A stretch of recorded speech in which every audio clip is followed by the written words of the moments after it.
Hello दोस्तों, स्वागत है आप सभी का हमारे YouTube channel depth study with Ashish में। दोस्तों, इस वीडियो में हम लोग क्लास 12 हिस्ट्री का चैप्टर नंबर 3 जिसका नाम है बंधुत्व, जाति तथा वर्ग, इसका दोस्तों हम लोग जो है मोस्ट इंपॉर्टेंट एमसीक्यू जो है इस वीडियो में करने वाले हैं। दोस्तों मैं आपको बता दूं कि इससे पहले जो है चैप्टर नंबर 1 और चैप्टर नंबर 2 दोनों का दोस्तों एमसीक्यू वीडियो जो है अपलोड हो चुका है। यदि आपने नहीं देखा है तो आप दोस्तों डिस्क्रिप्शन में उसका लिंक भी मिल जाएगा। दोस्तों डिस्क्रिप्शन में आपको जो है प्लेलिस्ट का लिंक मिल जाएगा, उससे दोस्तों आप जो है जाके चैप्टर नंबर 1 और चैप्टर नंबर 2 को जो है कंप्लीट कर सकते हैं और चैप्टर नंबर 3 में जो है कंटिन्यू बन सकते हैं। उसके बाद दोस्तों हम लोग जो चैप्टर 4, 5 इस तरह से जो है आपका जो सिलेबस है उसमें हर एक चैप्टर का एमसीक्यू वीडियो को देखेंगे और दोस्तों आपका जो तैयारी है उसको बेहतरीन करेंगे।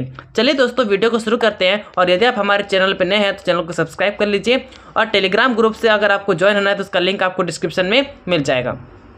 दोस्तों पहला क्वेश्चन पूछा गया है कि महाभारत को किसने रचा या फिर किसने लिखा। ठीक है, तो दोस्तों इसका जो आंसर होगा वो हो जाएगा वेद व्यास। ठीक है, इसके द्वारा जो है महाभारत को लिखा गया है। दोस्तों मैं थोड़ा यहाँ पे कलर चेंज कर लेता हूँ ताकि दोस्तों आपको जो है समझने में तकलीफ ना हो। ठीक है, चलिए आगे बढ़ते हैं। यहाँ पे दोस्तों इस क्वेश्चन से संबंधित मैंने जो है थोड़ा सा डिस्क्राइब किया है। यहाँ पे बताया गया है कि महाभारत महाकाव्य की रचना महर्षि वेदव्यास ने की थी। इसे भारत के नाम से भी जाना जाता है। दोस्तों ये जो है वेदव्यास, इनका पूरा नाम क्या है? महर्षि वेदव्यास। ठीक है, ये नाम आपको याद रखना है। चलिए दोस्तों आगे बढ़ते हैं। यहाँ पे क्वेश्चन नंबर 2 है कि महाभारत में कितने श्लोक हैं। तो दोस्तों इसमें जो है 1,00,000 श्लोक है। ठीक है, ऑप्शन नंबर 3। दोस्तों इसमें जो है मैं थोड़ा सा डिस्क्राइब किया हूँ। यहाँ पे बताया गया है कि महाभारत में लगभग 1,00,000 श्लोक हैं, जिससे यह विश्व का सबसे बड़ा महाकाव्य माना जाता है। ठीक है, महाभारत आपको पता होगा। दोस्तों यदि आपने इस चैप्टर का एक्सप्लेनेशन वीडियो नहीं देखा है तो दोस्तों उसका भी लिंक आपको डिस्क्रिप्शन में मिल जाएगा। सारे चैप्टर्स के एक्सप्लेनेशन वीडियो जो है हमारे चैनल में अपलोड हो चुके हैं। यदि आपने नहीं देखा है दोस्तों आप जाके देख सकते हैं। चलिए क्वेश्चन नंबर 3 को देखते हैं। महाभारत का सबसे महत्वपूर्ण हिस्सा कौन सा था? तो दोस्तों ऑप्शन नंबर ए है Bhagavad Gita, option number B है सभा पर्व, ऑप्शन नंबर 3 है वन पर्व और ऑप्शन नंबर डी है यहाँ पे शांति पर्व, जिसमें दोस्तों इसका आंसर हो जाएगा भगवत गीता। ठीक है, इसमें दोस्तों मैंने थोड़ा सा व्याख्या किया है। भगवत गीता महाभारत का सबसे महत्वपूर्ण हिस्सा है, जिसमें भगवान श्री कृष्ण ने अर्जुन को उपदेश दिया है। ठीक है, आपको पता होगा कि जब युद्ध हो रहा था, ठीक है, आपको पता होगा कि 18 दिन तक जो है महाभारत का युद्ध लड़ा गया है। ठीक है, उसी के बीच में दोस्तों श्री कृष्ण जो है अर्जुन को जो है बहुत सारे उपदेश देते हैं। ठीक है, चलिए आगे बढ़ते हैं। यहाँ पे क्वेश्चन नंबर 4 है कि बंधुत्व का अर्थ क्या होता है। तो बंधुत्व का अर्थ होता है समानता और भाईचारा। ठीक है, ऑप्शन नंबर 1। दोस्तों इस क्वेश्चन से भी मैंने जो है थोड़ा सा डिस्क्राइब किया यहाँ पे कि बंधुत्व का अर्थ समाज में समानता और आपसी सहयोग की भावना है।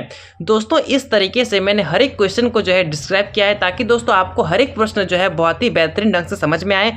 और दोस्तों कोई क्वेश्चन में यदि आपको डाउट होता है तो आप कमेंट कर सकते हैं, वहाँ पर दोस्तों मैं जो है उसका आंसर देने का प्रयास करूँगा। ठीक है, चलिए दोस्तों आगे बढ़ते हैं। क्वेश्चन नंबर 5 पूछा गया है कि महाभारत के किस पर्व में कौरव और पांडवों के बीच युद्ध का वर्णन मिलता है। पहला ऑप्शन है आदि पर्व, ऑप्शन नंबर बी है युद्ध पर्व, ऑप्शन नंबर सी है द्रोण पर्व, ऑप्शन नंबर डी यहाँ पे आपको नीचे में देखने को मिलेगा शांति पर्व, जिसमें दोस्तों आंसर हो जाएगा युद्ध पर्व। ठीक है, ऑप्शन नंबर 2। यहाँ पे इससे संबंधित यहाँ पे व्याख्या है, युद्ध पर्व में कौरव और पांडवों के बीच 18 दिन के महायुद्ध का विस्तृत वर्णन किया गया है। ठीक है, आपको पता होना चाहिए कि महाभारत का युद्ध कितने दिनों तक लड़ा गया है, तो वो कितने दिन है? 18 दिन। ठीक है, क्वेश्चन नंबर 6 है महाभारत में वर्णित सामाजिक संरचना किस पर आधारित है।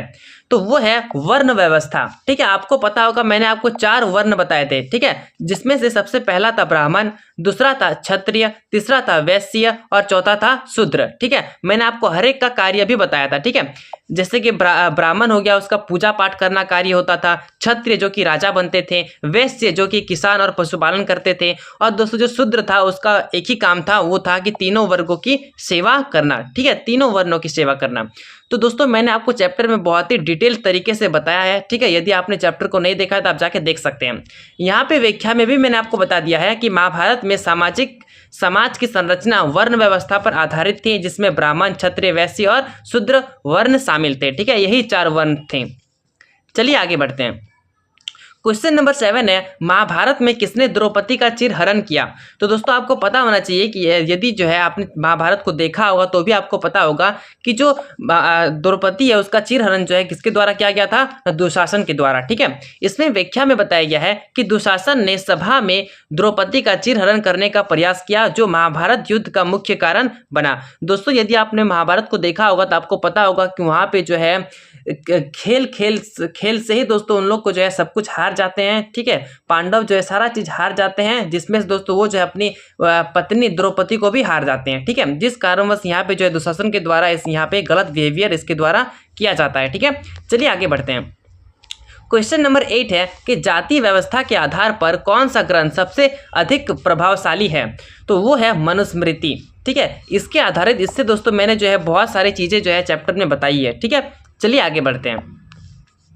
यहाँ पे व्याख्या के रूप में मैंने बताया गया है कि मनुस्मृति जाति व्यवस्था के नियमों को स्पष्ट करने वाला सबसे महत्वपूर्ण ग्रंथ है। चलिए आगे बढ़ते हैं। क्वेश्चन नंबर 9 है कि भगवत गीता किसके साथ संवाद के रूप में है? तो आपको पता होना चाहिए कि भगवत गीता किसके बीच में संवाद हुआ है, वो है श्री कृष्ण जी और अर्जुन। ठीक है, श्री कृष्ण और अर्जुन, ऑप्शन नंबर 2।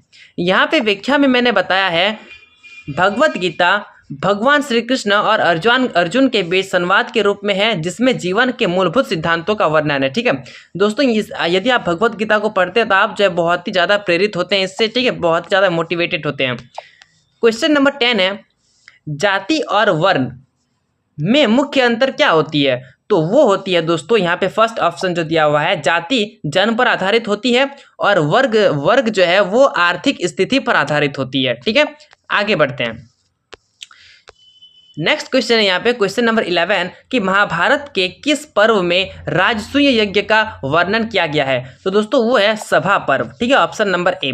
दोस्तों आपको पता होना चाहिए कि राजसूय यज्ञ क्या होता है। दोस्तों मैंने आपको जो है चैप्टर में 2 यज्ञ बताया था, एक अश्वमेध यज्ञ, एक होता है राजसूय यज्ञ। राजसूय यज्ञ का अर्थ होता है कि जब कोई भी राजा जब कोई भी राजकुमार राजा बनता है तब उसके लिए जो है एक यज्ञ किया जाता है, जिस यज्ञ को राजसूय यज्ञ कहते हैं। दोस्तों इससे संबंधित और एक मैंने यज्ञ बताया था अश्वमेध यज्ञ। यदि आपने चैप्टर को अच्छे से पढ़ा होगा तो दोस्तों आप कमेंट कीजिए कि अश्वमेध यज्ञ जो है वो क्यों किया जाता था। चलिए दोस्तों आगे बढ़ते हैं। दोस्तों यहाँ पे व्याख्या के रूप में मैंने आपको बता दिया है कि सभा पर्व में युधिष्ठिर जो कि पांडवों के सबसे बड़े भाई थे, ठीक है, द्वारा आयोजित राजसूय यज्ञ का वर्णन है। ठीक है, चलिए दोस्तों यहाँ पे क्वेश्चन नंबर 12 को देखते हैं। महाभारत के अनुसार समाज में कौन सबसे अधिक महत्वपूर्ण था? तो यहाँ पे दोस्तों पहला है ब्राह्मण, दूसरा है क्षत्रिय, ठीक है, वैश्य और शूद्र, जिसमें से सबसे महत्वपूर्ण जो है ब्राह्मण को बताया गया है। ठीक है, लेकिन आपको पता होना चाहिए कि जो राजा बनते थे वो क्षत्रिय कास्ट के, ठीक है, क्षत्रिय वर्ण के बनते थे।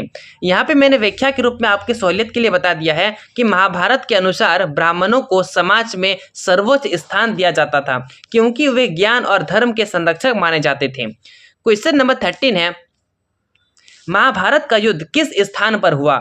तो वो हुआ था कुरुक्षेत्र में। ठीक है, ऑप्शन नंबर 2। यहाँ पे मैंने आपको थोड़ा सा बताया है कि महाभारत का युद्ध कुरुक्षेत्र नामक स्थान पर हुआ था।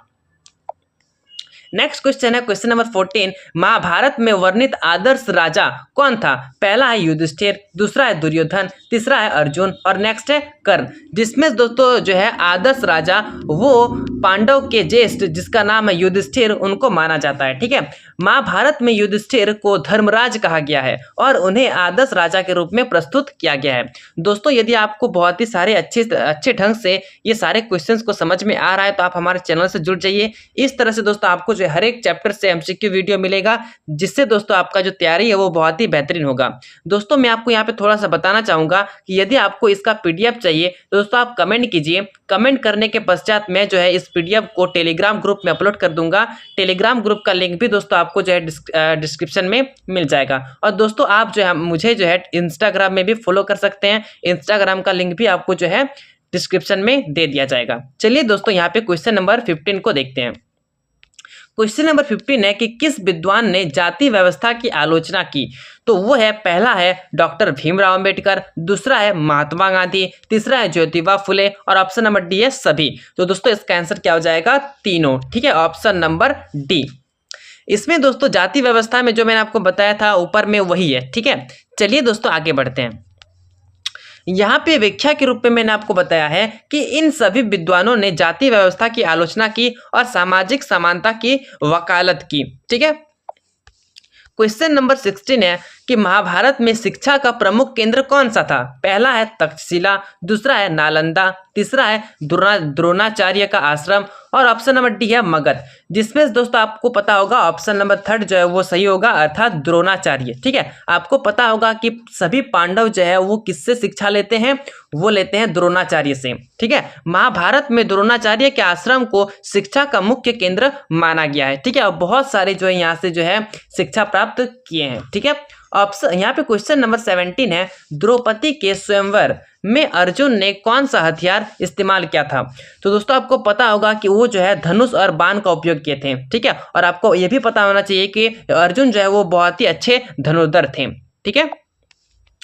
यहाँ पे व्याख्या के रूप में मैंने आपको थोड़ा सा बताया है कि अर्जुन ने धनुष और बाण का उपयोग करके मछली की आंख भेद कर द्रौपदी का स्वयंवर जीता था। ठीक है। नेक्स्ट यहाँ पे क्वेश्चन नंबर 18 है, महाभारत में चतुर्वर्ण व्यवस्था का क्या अर्थ है? तो पहला है 4 जातियां, ऑप्शन नंबर बी है 4 युग, ऑप्शन नंबर 3 है यहाँ पे 4 वर्ण और ऑप्शन नंबर डी है 4 धर्म। जिसमें से दोस्तों आंसर क्या हो जाएगा? 4 वर्ण। ठीक है। Option number C. यहाँ पे मैंने आपको थोड़ा सा व्याख्या के रूप में बताया है कि चतुर्वर्ण व्यवस्था समाज को 4 वर्णों में विभाजित करती है, जिसमें से पहला होता है ब्राह्मण, दूसरा होता है क्षत्रिय, तीसरा होता है वैश्य और चौथा होता है शूद्र। ठीक है। जिसमें से सबसे महत्वपूर्ण जो है ब्राह्मण को माना जाता है। लेकिन दोस्तों आपको पता होना चाहिए कि इनमें से जो क्षत्रिय जाति होता था वही सिर्फ राजा बन सकता था। ठीक है। यहाँ पे क्वेश्चन नंबर 19 है कि किस ग्रंथ में वर्ण व्यवस्था को धर्म से जोड़ा गया है? तो वो है मनुस्मृति।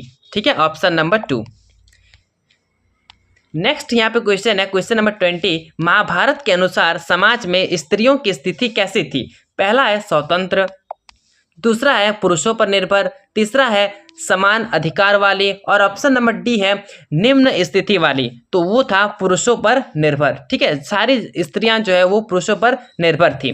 यहाँ पे मैंने थोड़ा सा व्याख्या के रूप में बताया है ताकि दोस्तों आपको जो है बहुत ही बेहतरीन ढंग से समझ में आए। महाभारत के अनुसार स्त्रियों की स्थिति पुरुषों पर निर्भर थी, लेकिन उन्हें समाज में सम्मान भी प्राप्त था। ठीक है। सम्मान भी इन लोग को प्राप्त होता था।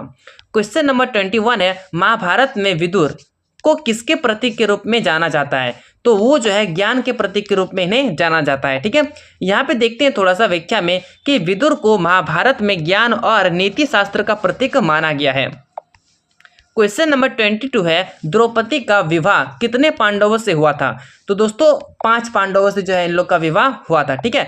दोस्तों यदि आपने चैप्टर को पढ़ा है तो आप कमेंट कीजिए कि 5 पांडवों का नाम क्या था। ठीक है। 5 पांडवों का नाम बताइए। ठीक है। चलिए आगे बढ़ते हैं। यहाँ पे क्वेश्चन नंबर 23 है कि महाभारत के अनुसार क्षत्रिय का मुख्य कर्तव्य क्या था? ठीक है। तो क्षत्रिय का मुख्य कर्तव्य होता था युद्ध करना और राज्य की रक्षा करना। ठीक है। क्योंकि दोस्तों यही जो है राजा बन सकते थे और इनका मुख्य कार्य था ऑप्शन नंबर 3 अर्थात युद्ध करना और राज्य की रक्षा करना। यहाँ पे दोस्तों मैंने व्याख्या में बताया है कि वर्ण व्यवस्था के अनुसार क्षत्रिय का मुख्य कार्य राज्य की रक्षा और युद्ध करना होता था। क्वेश्चन नंबर 24 है, किस पर्व में द्रौपदी के चिरहरण का वर्णन किया गया है? पहला ऑप्शन है आदि पर्व, सेकंड है सभा पर्व, ऑप्शन नंबर 3 है वन पर्व, ऑप्शन नंबर डी है युद्ध पर्व। जिसमें से आंसर हो जाएगा आपका सभा पर्व। ठीक है। Option number 2। यहाँ पे मैंने थोड़ा सा व्याख्या में बताया है कि सभा पर्व में द्रौपदी के चिरहरण और द्युत क्रीड़ा का वर्णन किया गया है।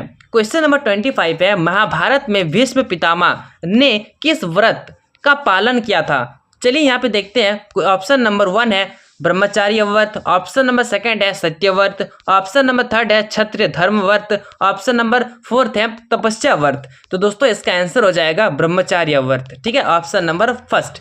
इसमें मैंने आपके सहूलियत के लिए व्याख्या किया है कि भीष्म पितामह, ठीक है, भीष्म पितामह ने आजीवन ब्रह्मचार्य व्रत का पालन किया और हस्तिनापुर के प्रति अपनी निष्ठा बनाए रखी। तो दोस्तों ये था आपका मोस्ट इम्पॉर्टेंट ऑब्जेक्टिव क्वेश्चंस, ठीक है, चैप्टर नंबर 3 से, जो कि आपके एग्जाम के लिए बहुत ही ज़्यादा इंपॉर्टेंट है दोस्तों। ये जो है आपका पार्ट 1 है, ठीक है। आपको दोस्तों जल्दी जो है पार्ट 2 अपलोड कर दिया जाएगा। तब तक दोस्तों आप जो है चैप्टर नंबर 1 और 2 का कंप्लीट कीजिए, ठीक है। और दोस्तों ये जो वीडियो है आपको अपने दोस्तों के साथ शेयर कर दीजिए, ताकि आपके दोस्त को भी जो है इस तरह का कंटेंट प्राप्त हो और वो भी जो है एक अच्छा रिजल्ट अपने एग्जाम में ला सके, ठीक है। अब चलिए मिलते हैं नेक्स्ट वीडियो में, तब तक के लिए जय हिंद, जय भारत।